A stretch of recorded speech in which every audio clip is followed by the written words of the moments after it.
One shot, one kill. Fire one ready.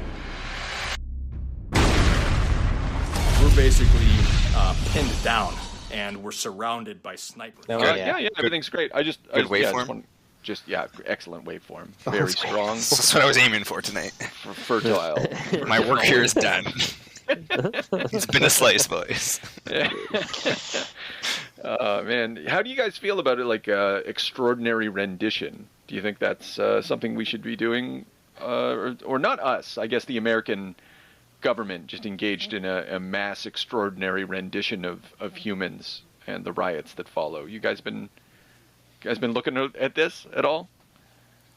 The what? Yeah, I saw that Donald brought up an extra $2K worth of National Guard for clubbing. Oh yeah, fucking right. Oh, is it 2K? Last I heard it was. Then again, I didn't get to pay attention much today, but like last I heard it was like 600 Marines.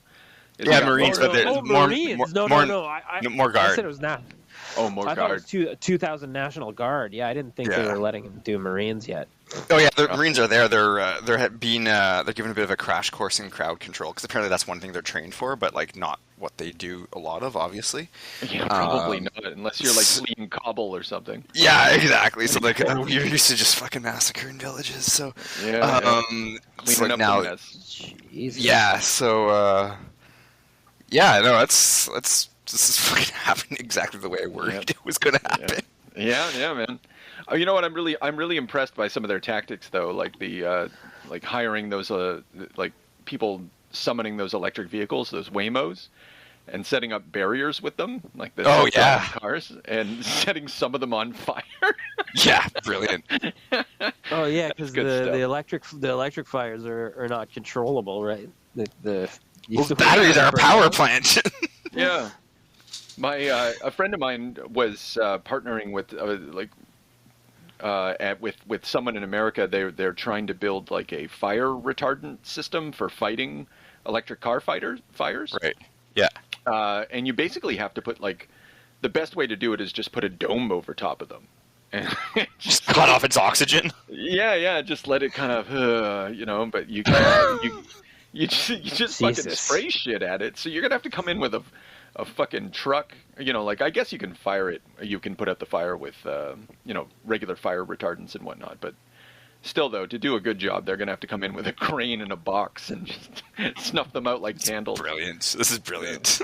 Oh, it's not a bad idea. I mean, but then, ChatGPT come up with that?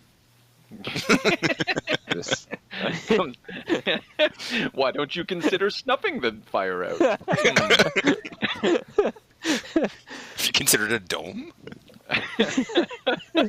Wow, there we go. That's how the Golden Dome came around, man. It's just like, there you go. Yeah. Now have we're you talking. considered raising shields, Captain? Yeah. Free if we could become the next state. Yeah. Yeah. So, what are you going to say, James? No, I was just going to say, I wonder how he imagines that anyone's allowed to make the decision that we're just going to become the 51st state. Like, if the prime minister could even, pull that trigger. If he's like, yeah, we're going to do it. Talk to a couple of my boys. Oh, and everybody's on board. It's fine. We're just going to be the 51st state. I wonder what that would do. I don't, I think, we'd revolt or whatever. I don't know. That's, Would we? Yeah, absolutely we'd revolt. I would revolt. I'd hit the fucking streets, man. There's no way that's going to happen. Until it was clear to me. Verbos. Yeah, until it was clear to me that the army was rolling in, and then we've talked about this. I'm fleeing immediately and joining the resistance. There's no way I'm fighting frontline against shock and awe.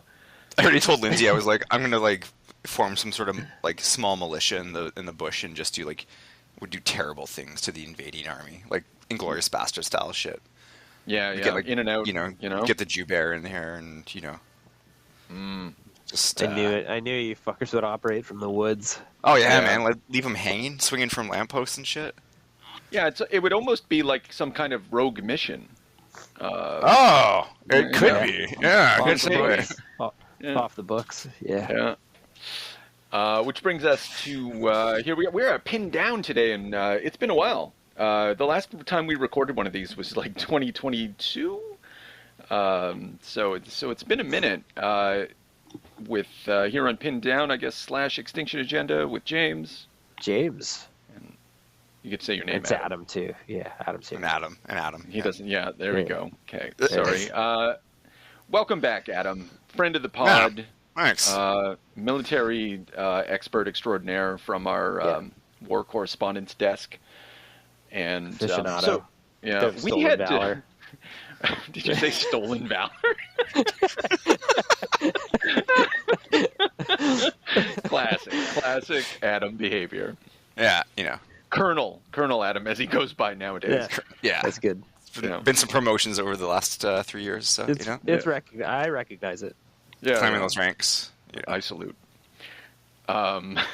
So we actually, so long ago, we actually did watch this movie in our continuation of, what is this, Sniper 8? 9? I didn't count. I don't remember. Oh, I don't know. Yeah. I think they stopped counting too. Sequence, you mean? It's true. So Sniper Rogue Mission 2022. This one, okay, it's now the previous one, Assassin's End, which in the strange train of this thing was the first one we ever reviewed, and we were like, whoa, wait a minute, that was awesome. It was directed by Cary Andrews, I think that's his name, but it was written by Oliver Thompson, and this movie is written, directed, and composed. He did the music on this one, all by Oliver Thompson, filmmaker extraordinaire. Pretty incredible. I don't know. Maybe I'm more impressed than you guys are. It sounds like I am. I didn't know he did all of that. The score included. I did appreciate some of that. Super trebly metal guitar. That was good. Yeah. It's funny. I did look for the end song on Spotify. Not able to find it. Oh, okay. Exclusive. So if you guys want to hear what we're talking about, you got to watch Rogue Mission. Only one choice. There's always only one choice. Okay, so let's. I don't know how long we can talk about this movie because it only has a few tricks. But Adam, what'd you think of this one? Okay, so first of all, what we watched, we did watch this and we never talked about it. It felt like I watched it yesterday. I don't know if that's a good thing or a bad thing. Someone called it timeless. I'm not sure I agree with that. That's right. That wasn't right. So I tend to gauge these movies or any movie about expectation and then what I get out of it at the end. So expectation, again, pretty low. Entertainment value was kind of exceeded my expectations. But I also felt like what you said at the start there, James, is not a lot of tricks.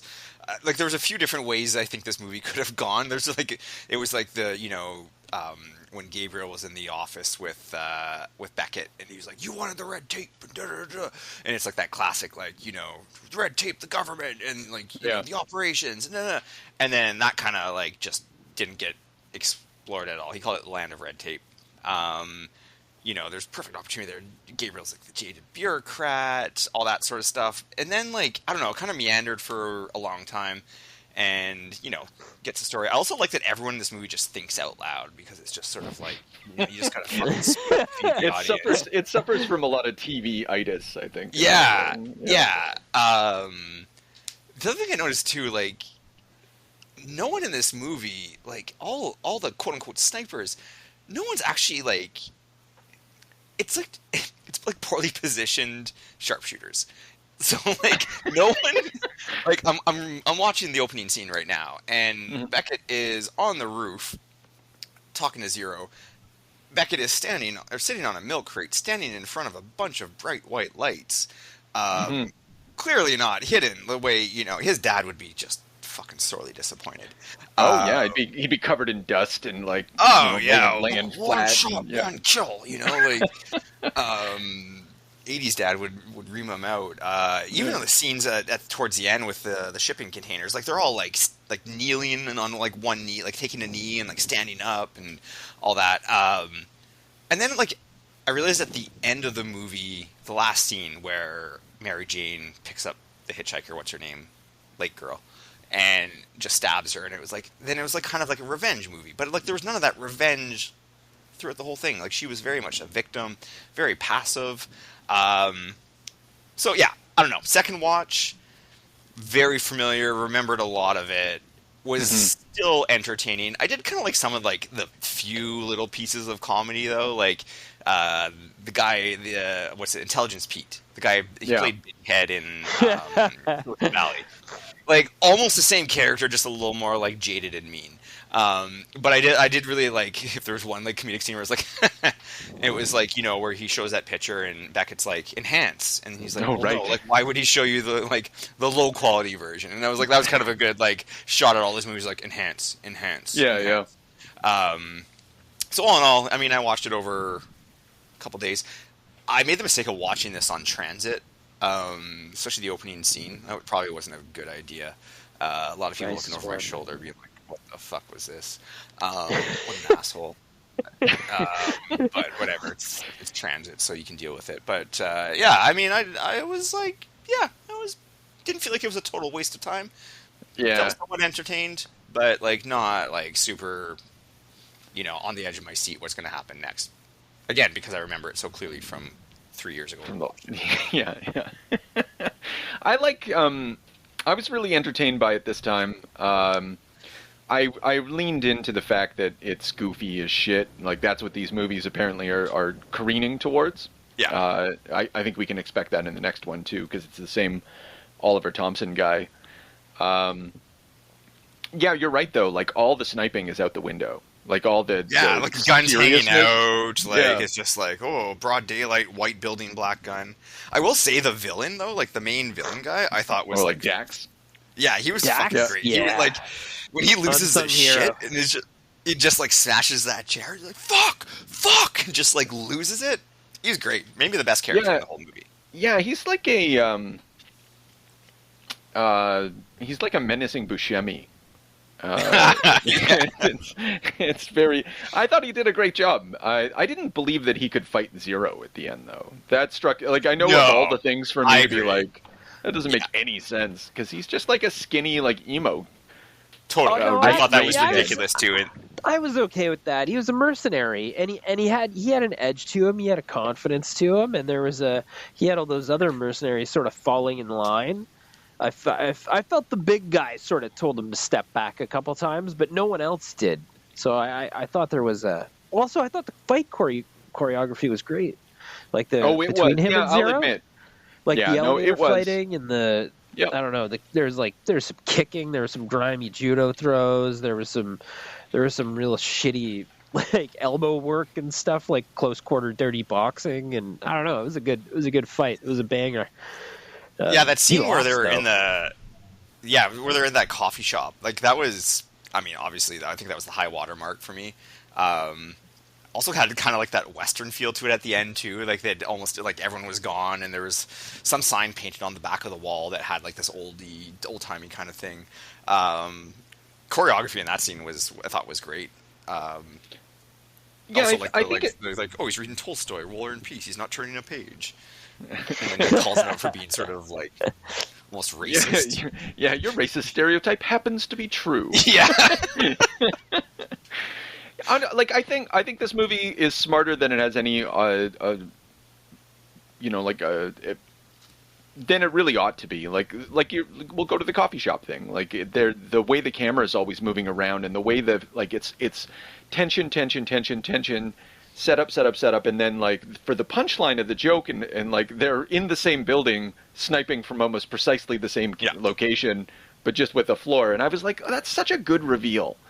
Like, as much as this movie sacrifices the like seriousness, and it sacrifices all seriousness, but it is, and so if you accept that, you're just like, oh, okay, well, this is a joke movie, and like they're trying to tell like they're running gags and just trying to, it's got the TV-itis. Like, it feels very TV. Where did that happen with the sniper movies though? Like, was that? Because I don't remember, because it was the last movie. It was, okay. It was Sniper's End. So, like, Oliver Thompson, what he said to himself was like, you know what this franchise needs? A little shot in the arm. Little camp. Yeah. Because why not? A little sleepover quips, maybe. Mm-hmm. Couple. Technically, did Beckett land a one shot, one kill? No, I don't think No. so. I don't know. Did he even kill him? Yeah, he shot the Tolstoy guy. Okay, I'm gonna fast forward a little bit to that moment. Oh, that's too far there. He's a terrible fighter. All of them are, really.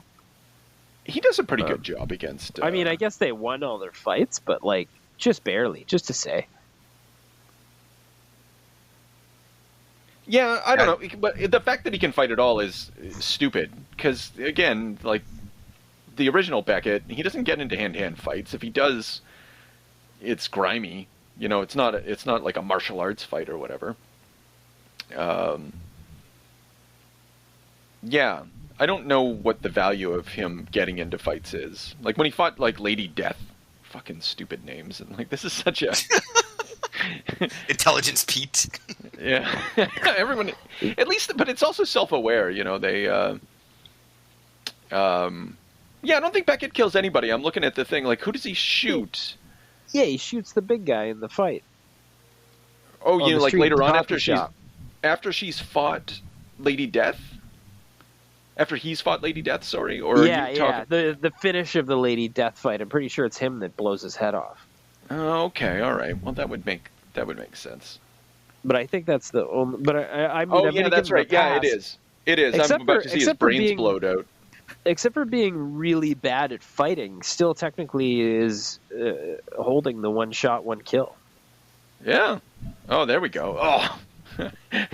I like the violence of this one. Like at the beginning when okay, we haven't even talked about the plot of this thing. Like this is such a taken plot.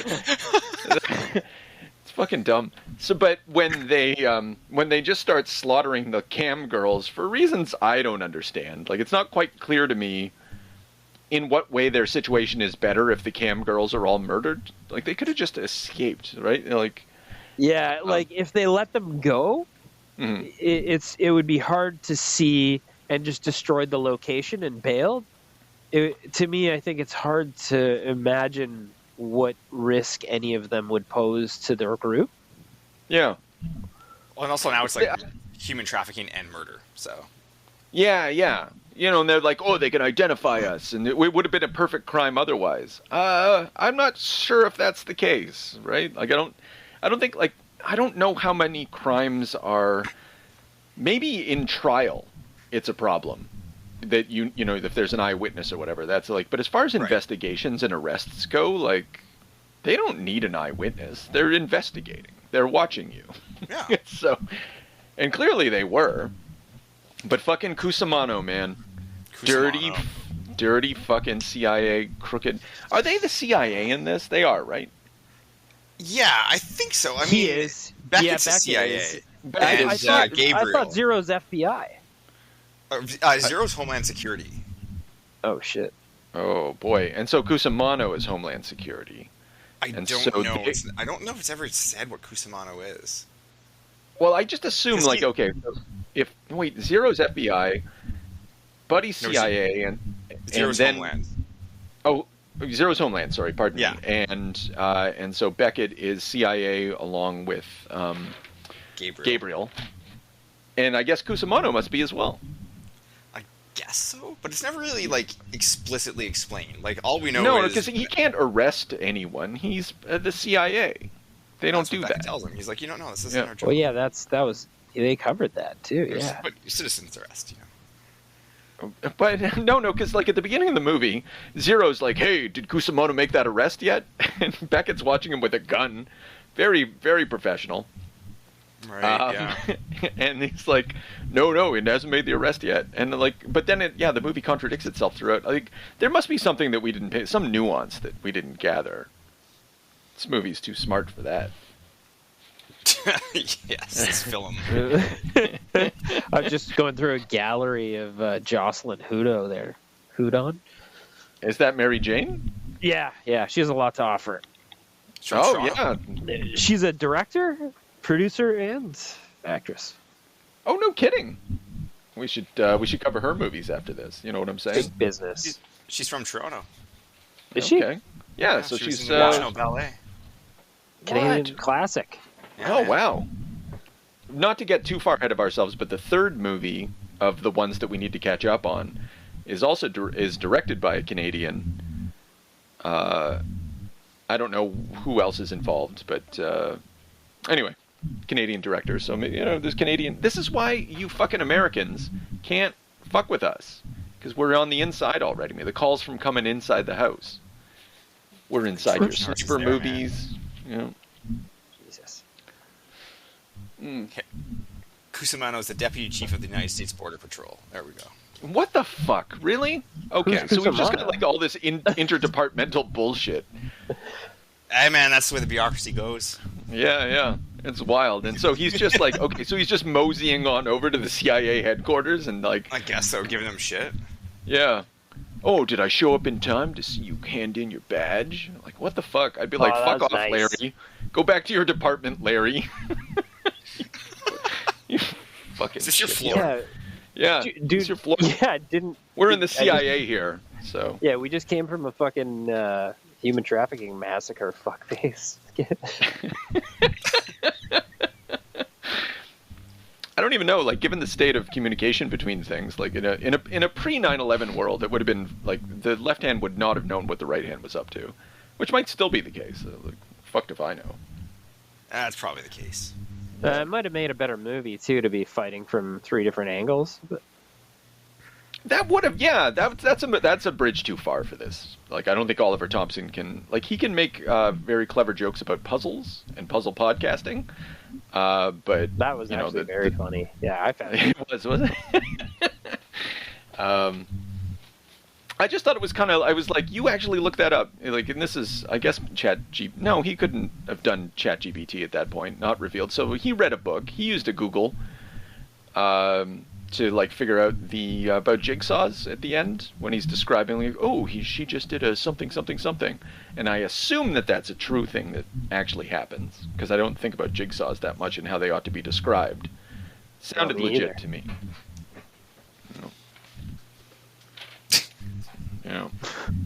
I did think Dex was really funny as a villain. Is another thing. Yeah, he was good. I like the interactions with the brothers. Like, oh, he's like, and you flinched.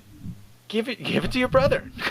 there's just a really nice I don't know, sort of jokey camaraderie amongst them. You're like, And there was too many jokes to even count. Really, like they just that guy kept laying them on. Like his banter was very fast. yeah. And which I don't want to give them too much credit in saying this, but like it's not a stretch to think that like a lot of directors are influenced by Tarantino. Oh yeah, I was thinking that too with this. I'm watching the intro right now. Yeah, and definitely the coffee shop scene for sure. Like all that stuff, just the way it's moving around. It feels like 70s exploitation through like a modern lens, which is that's Tarantino. And even like having like, not trying to sound sort of racially profiling here, but like having like the Asian, it's like Kill Bill element in here, and then she does this sort of thing under her eyes when she's about to go into like the last battle scene, which was very Inglourious Bastards. Yeah. What's her name?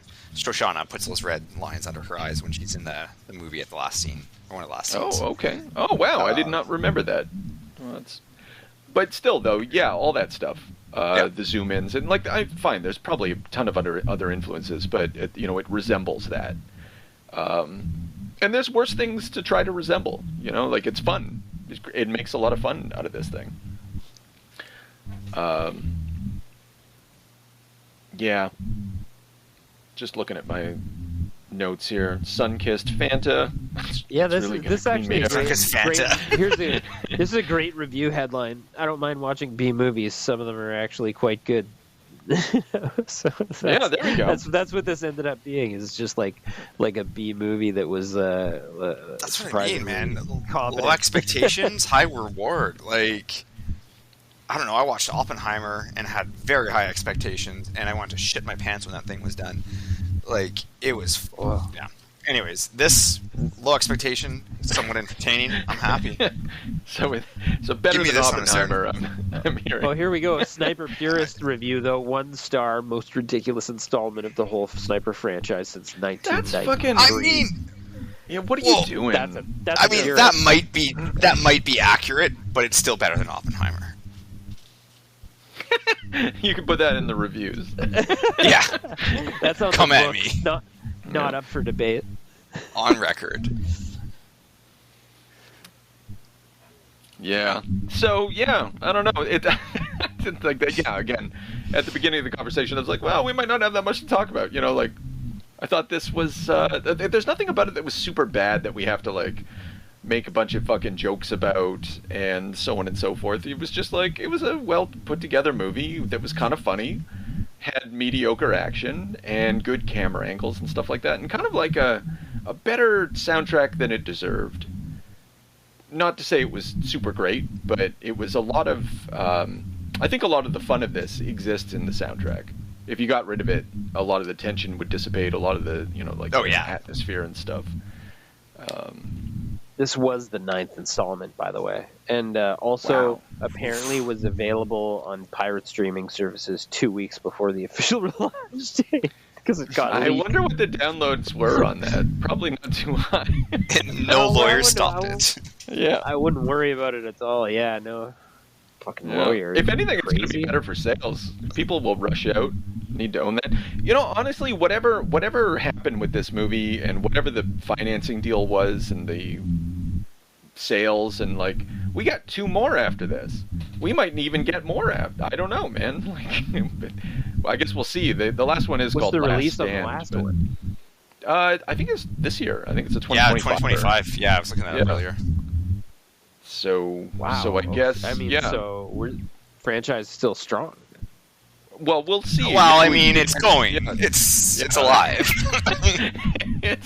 This is a new mutation, though. Like, I think we can say that, like, the movies that were before this one, I don't have any recollection of them. I bet, like, if we watch them again, I'd be like, oh yeah, it's this one with the Thing. But they didn't stand out in any respect, and until we got to Assassin's End, and Lady Death and all that stuff, and then it just transforms. It goes from a dog to a cat. Or maybe from a dog to an elevator. Maybe it goes from a dog to an elevator. Completely different. And I don't know. I think that they can get something out of that. Like, I don't know who's watching it other than us. Maybe there's 20,000 other fucking weird yahoos out there. That's enough to sustain something nowadays. Wow, that shocks me, but Mm-hmm. I'll accept it. Yeah. If 20,000 people pay $5 for your thing, you know, you made some money. And like, the CGI doesn't cost a lot anymore, I don't think. And they didn't even use a lot of CGI. I was going to say there was not much in this. Yeah. Yeah. So you don't need a lot of that.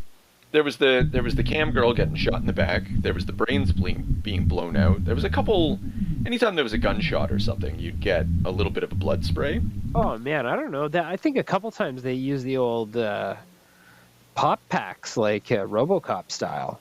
Oh yeah, whatever you got to do. It's cheaper. I mean, the stuntman gets hurt a little bit, but Yeah, that's fine. That's what they get paid for. Yeah, that's fine. That's what this movie fucking deserves. It's cheaper, and the stuntman gets hurt a little bit. looks like they had to recast Lady Death for Grit in the next installment. So we'll have to see. What that's like. That's embarrassing. Actually, maybe it'll be for the best. Who knows? But I guess we're not going to find out. We're not going to find out until next time. I think we're done, right? We broke mission this one. I'd say we're tapering off. Yeah. Yeah. Okay. All right. So if you want to know who the next Lady Death is, you know what to do. Just sure. Like a month from now, probably a month from now makes sense. Yeah. Probably, whatever. You know. Yeah. You can watch fine. it though yourself in advance. Treat yourself to Grit. Global. What is it? Global something. Global response something team. Intelligence team, probably. Sounds right. Yeah. They better. Intelligence team, that's right. And intelligence team. Mm-hmm. It's always fun to get behind the guns and send some rounds downrange.